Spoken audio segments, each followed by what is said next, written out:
En este primer capítulo vamos a ver la historia de un personaje, un antepasado de gente de la comunidad viva hoy en día.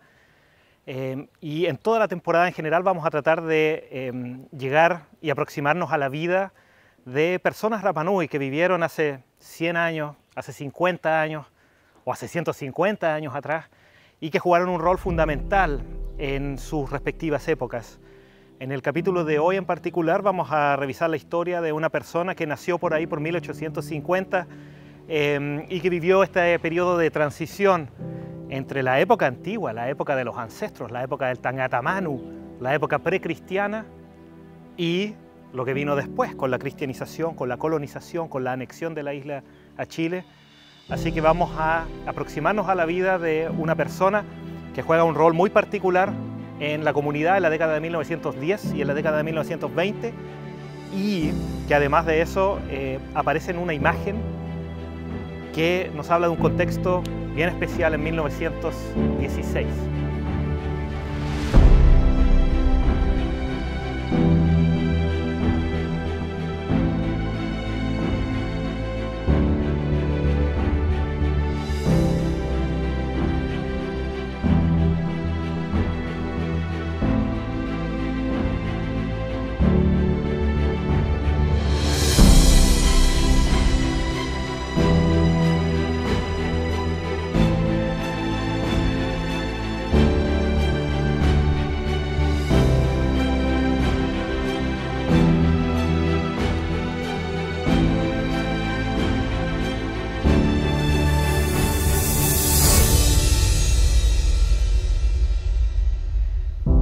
Aquí podemos ver la imagen de un hombre haciendo una danza energética, sosteniendo un ao clásico de madera, con una corona de plumas negras, que está en el patio de una casa, que es la casa de la subdelegación, la casa del Suerecao, el primer representante del gobierno chileno oficial, separado de la compañía explotadora, primer representante oficial exclusivamente del gobierno que vivía acá en Rapa Nui, que es José Ignacio Vives Solar, y que probablemente está atrás entre la audiencia observando a este hombre cómo hace su performance. Este hombre es Buenaventura Fati Rongopua, bautizado por los misioneros católicos en la década de 1860 con el nombre Buenaventura. Es un hombre que nació alrededor de 1850.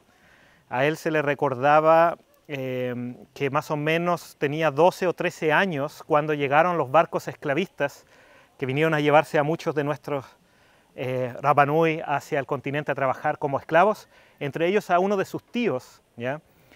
Fati Rongopua pierde a su padre cuando tenía unos 6 años de edad aproximadamente y vive con su madre.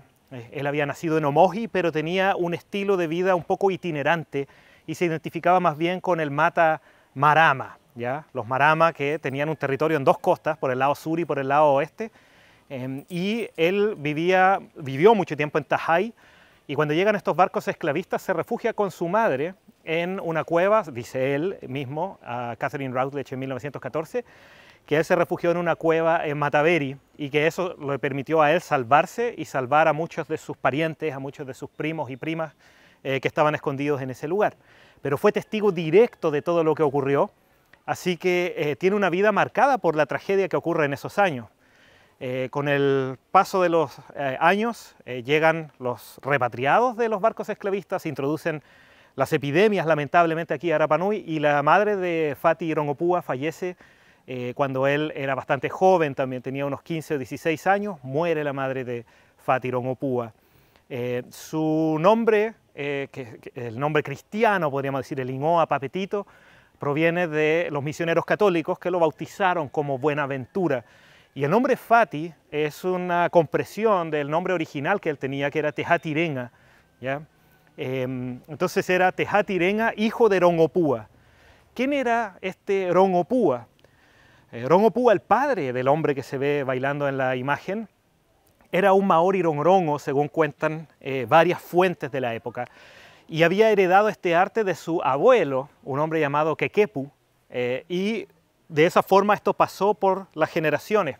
Lamentablemente, como el padre de Fati fallece cuando él era muy pequeño, Él no alcanzó a heredar el conocimiento sobre las tablillas rongorongo, además de los golpes que vinieron después, de la esclavitud y las epidemias. Así que por eso mismo él nunca logró aprender y ser iniciado en el rongorongo. Pero lo que él recordaba, y él recordaba haber visto muchas tablillas rongorongo, fue suficiente para que la antropóloga inglesa Catherine Routledge le consultara a él, sobre todo, la mayoría de los temas relacionados con la escritura antigua de Rapa Nui. Entonces, tenía que preguntarle a alguien sobre rongorongo. Normalmente le preguntaba a Fati Rongopua y ocasionalmente a alguno de los otros ancianos de la época que también manejaban algo de conocimiento, como el viejo Keremuti y el viejo Majerenga, que eran los otros dos que más o menos tenían algo de conocimiento sobre qué tipo de recitaciones y qué tipo de función tenía el rongorongo en esa época. Así que Fati Rongopua tiene esta transición, esta época de transición entre su infancia en la época antigua, los inicios de su adolescencia en la época antigua. De hecho, según se cuenta, alcanzó a recibir algo del tatuaje que se hacía como rito de pasaje a los niños o a los que estaban como en etapa de pasar a la adultez. Así que algo de tatuaje alcanzó a recibir, pero después de eso, bueno, viene todo lo otro y él se ve obligado a adaptarse. Para él este cambio de vivir en su territorio ancestral a venirse a vivir a Hangaroa no fue tan fuerte porque su familia vivía en Tajay y tenía familia también en Mataveri. Entonces, bueno, había tenido un estilo de vida itinerante, pero terminó viviendo bastante cerca de lo que había sido su territorio ancestral, el territorio ancestral de su linaje paterno. Así que bueno, Fati Rongopua después se adapta a esta situación y empieza a trabajar en la isla como agricultor principalmente para alimentar a sus coterráneos, alimentar a sus parientes, y se vuelve un agricultor de bastante renombre. Cuando llega el subdelegado marítimo Vives Solar en 1914, Vives Solar empieza a buscar y a tratar de identificar qué personas pueden ser útiles para trabajar con él en las tareas de la subdelegación marítima. Y una de las primeras personas que él elige fue esta persona, Fati Rongopua. Entonces él le pide a Fati Rongopua que trabaje con él, se le remunera por supuesto, y él empieza a trabajar como el hortelano, el jardinero de la subdelegación marítima.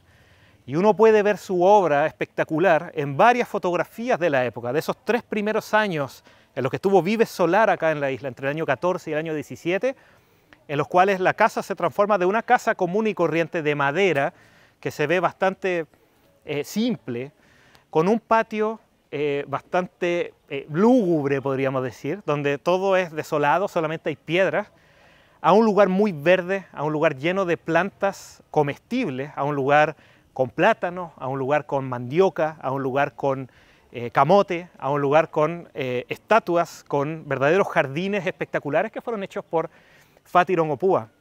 Sin embargo, pese a que Fati Rongopua tuvo esta capacidad de reinventarse de su pasado ancestral y se adaptó bastante bien a vivir en la cultura a la que a Rapa Nui se le había visto un poco forzada a transformarse, de todas maneras preservaba ese conocimiento antiguo y ese conocimiento que él tenía hacia atrás, siempre él estuvo listo y dispuesto a compartirlo a quien quiera que estuviera dispuesto a escucharlo, que en esa época eran principalmente los extranjeros.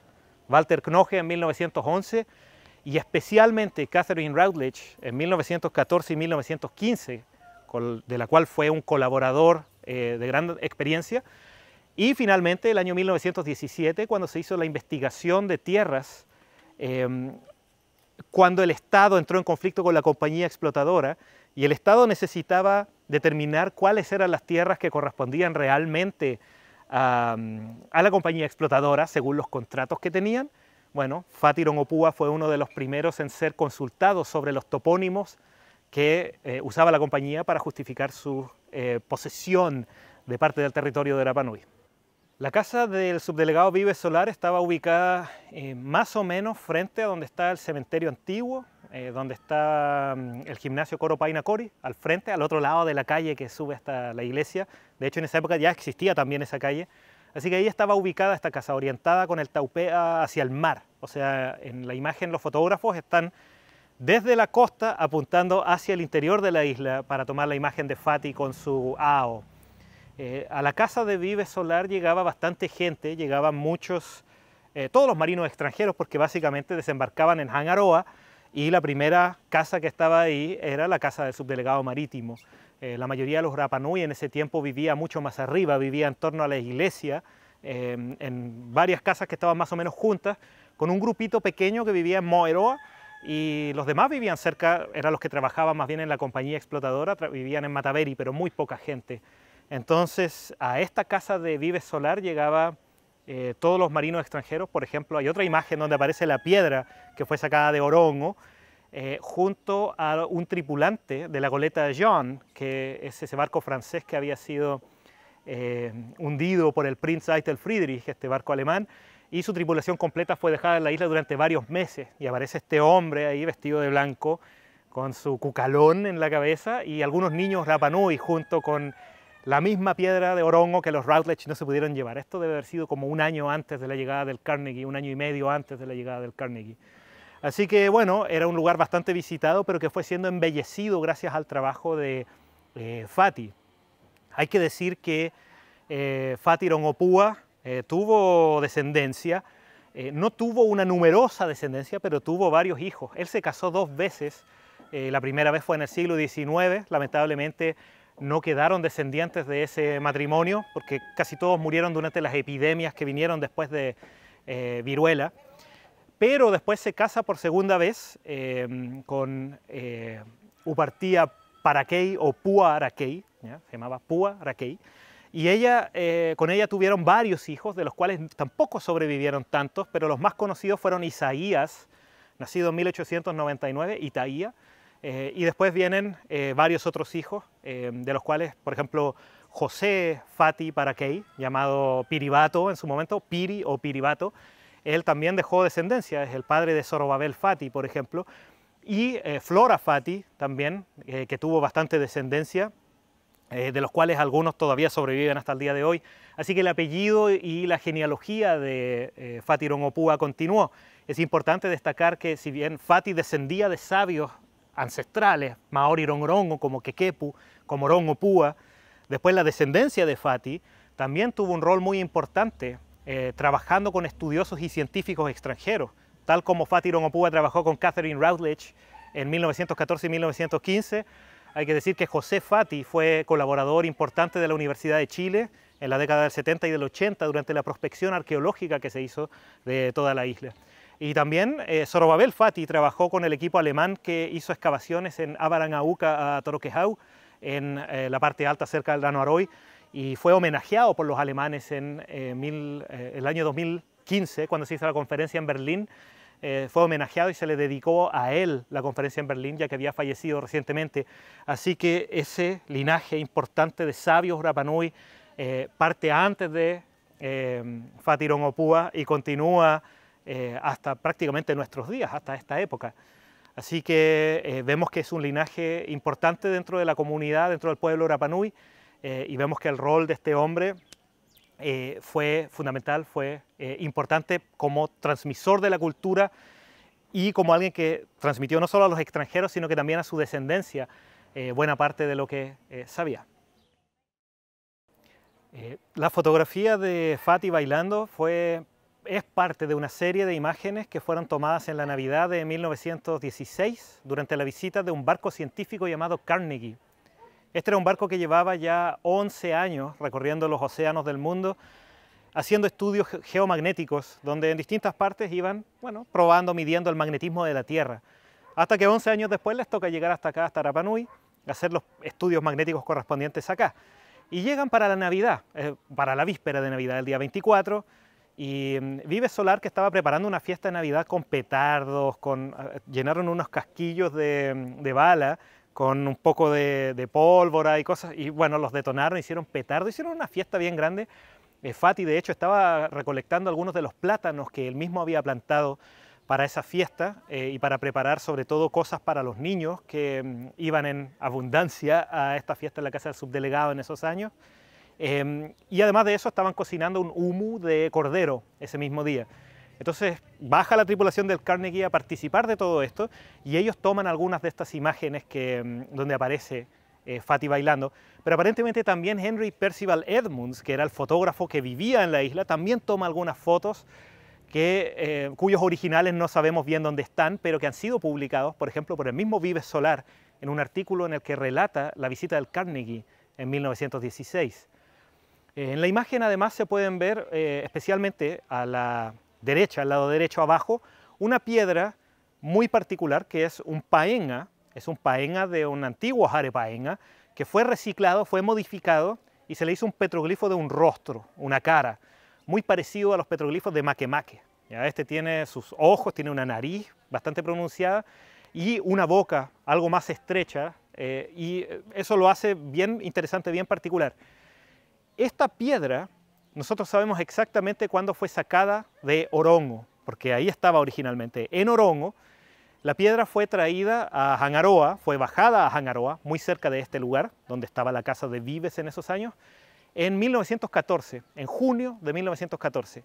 O sea, 2 años y medio antes de la visita del Carnegie, que está en esa foto. La piedra era parte de la puerta de la casa que hoy llaman Taurarenga, donde se encontraba el Moai Hoa Hakananaia originalmente. Entonces, al momento de desarmar esa casa para poder sacar el Hoa Hakananaia, se saca esto que era parte del umbral de esta entrada. Esta piedra con la cara volteada hacia afuera, como otras casas de Orongo que también tienen estas piedras con la cara mirando hacia afuera. Así que fue sacada de allá, y cuando los Routledge van a estudiar la aldea ceremonial de Orongo, ven esta piedra muy cerca de donde estaba esa casa, pero tirada ahí en el suelo, junto con otra piedra que también estaba tirada y que era parte también de otro paenga y parte también de la entrada de la casa Taurarenga. Así que con Carlos Teao Tori, con Moisés Tuki, Tuki Kaituoe, y con Antonio Jaoa, los tres encuentran esta piedra tallada. Así que deciden tomarla, deciden pintarla, y eso es lo más divertido, porque para poder sacarle petroglifos, fotos a los petroglifos con las cámaras en blanco y negro de ese tiempo, lo que hacían era normalmente pintarlas de blanco. Entonces para eso tomaban cal, lo mezclaban con agua, hacían una solución de color blanco y con eso teñían la roca. Y hay una famosa fotografía donde aparece Moisés Tuki Kaituoe sentado junto a la piedra que habían descubierto con esta solución de cal de color blanco, y se muestra bastante bien la imagen y el diseño de la piedra gracias a ese trabajo que se hizo ahí. Un tiempo después sube Carlos Teao de regreso a limpiar esto, entonces le borran lo blanco y hay otra imagen donde sale Carlos Teao Tori, Ineo, también le decían Tejare, entonces tenía varios, sobre Charlie también, Charlie Teao. Entonces hay otra imagen donde aparece este Charlie Teao junto a la piedra en Orongo, y ahí se hizo conocida. Y después él mismo aparentemente la trae para acá. Hay que recordar que estos mismos terrenos donde estaba localizada la casa del subdelegado marítimo en algún momento pertenecieron también a Carlos Teao Tori. Así que la trae para acá, pero poco después estallaría la rebelión de Angata, y Carlos Teao, que se plegó a la rebelión de Angata, no se llevó muy bien con los Routledge, y por eso los Routledge no pudieron llevarse esta piedra como ellos querían al Museo Británico. Por lo mismo, la piedra quedó acá después de que se fue el matrimonio Routledge. Sin embargo, 2 años después, en 1916, la goleta Carnegie va a ser finalmente la que logre hacerse con esa piedra, además de otros objetos que están en la imagen. Bueno, probablemente también se llevaron bastantes plátanos, bastantes corderos de la Navidad, lo que sobró, y después continúan su viaje, y esta piedra se la llevan finalmente al Instituto Carnegie en Estados Unidos, donde permanece, junto con las imágenes, junto con las fotografías que tomaron, donde ha permanecido hasta ahora. Otro de los detalles particulares de la imagen es la clase de sombrero, en realidad una corona de plumas negras, que Fatiron Opua muestra, y que era un clásico en él. De hecho, en muchas fotografías antiguas aparece con este sombrero de plumas negras. En otras aparece con un sombrero occidental, pero por alguna razón uno ve que de los Rapa Nui de esos tiempos, de la década de 1910, la mayoría ya había transicionado al sombrero occidental. Era algo más exótico y era algo más que en esa época estaba de moda, podríamos decir. Pero Fati, por alguna razón, mantenía de vez en cuando, o para ciertas ocasiones especiales, la costumbre de llevar esta corona de plumas negras que iba en forma radial, ¿ya?, alrededor de toda su cabeza. Plumas como estas, o coronas de plumas como estas, fueron llevadas, por ejemplo, al Museo Smithsonian en el siglo XIX. En 1886 se llevaron algunas que están ahí decorando las vitrinas de varios museos antropológicos. Y quién sabe si alguna de esas era de Fati o tal vez de algún antepasado de Fati o pariente cercano de él. Entonces eso es lo interesante de este personaje, que podríamos decir como a modo de conclusión, que Fatiron Opua es un personaje de un periodo de transición. Vivió la época antigua precristiana, vivió la época posterior. Vivió la época antes de la anexión a Chile, vivió la época posterior. Entonces, era de los pocos nexos que los Rapanui nacidos en la época posterior a la anexión, que en la época posterior a los barcos esclavistas, tenía con el pasado. ¿Ya? Fatiron Opua mantenía tradiciones que quizás de otra manera se hubieran perdido completamente, que no se hubieran recordado por nadie. Y el hecho de que las haya transmitido a otros Rapanui, que otros Rapanui hayan aprendido ya ni siquiera necesariamente de forma verbal, sino que solamente viéndolo, viendo cuáles eran sus costumbres, y que después, en los años 60 y 70, muchos Rapanui dijeran, esto yo lo sé porque me lo contó Fatiron Opua, es una prueba de cómo ciertas personas que están en estas etapas de transición son claves para no olvidar la memoria del pasado.